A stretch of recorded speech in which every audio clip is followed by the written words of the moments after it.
বিসমিল্লাহির রহমানির রহিম। নবী করিম সাল্লাল্লাহু আলাইহি ওয়াসাল্লাম ইরশাদ ফরমায়েছেন, যদি আপনি এই দোয়াটি সকালে পড়ে মারা যান অথবা সন্ধ্যাবেলা পড়ে রাত্রে মারা যান তো আপনি জান্নাতি। দোয়াটি হলো সাইয়্যিদুল ইস্তিগফার। সহিহ হাদিস দ্বারা প্রমাণিত।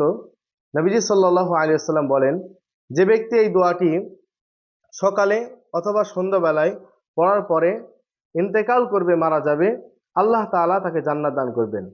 দোয়াটি হলো, আল্লাহুম্মা আনতা রব্বি লা ইলাহা ইল্লা আনতা খলাকতানি ওয়া আনা আবদুকা ওয়া আনা আলা আহদিকা ওয়া ওয়া'দিকা মাস্তাতা'তু আউযু বিকা মিন শাররি মা সানাতু আবু লাকা বিনি'মাতিকা আলাইয়া ওয়া আবু লাকা বিযামবি ফাগফিরলি ফাইন্নাহু লা ইয়াগফিরুয যুনুবা ইল্লা আনতা।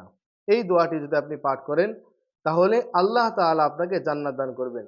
সহিহুল বুখারী 6306 নম্বর হাদিস। আল্লাহ তাআলা আমাদেরকে আমল করার তৌফিক দান করুন।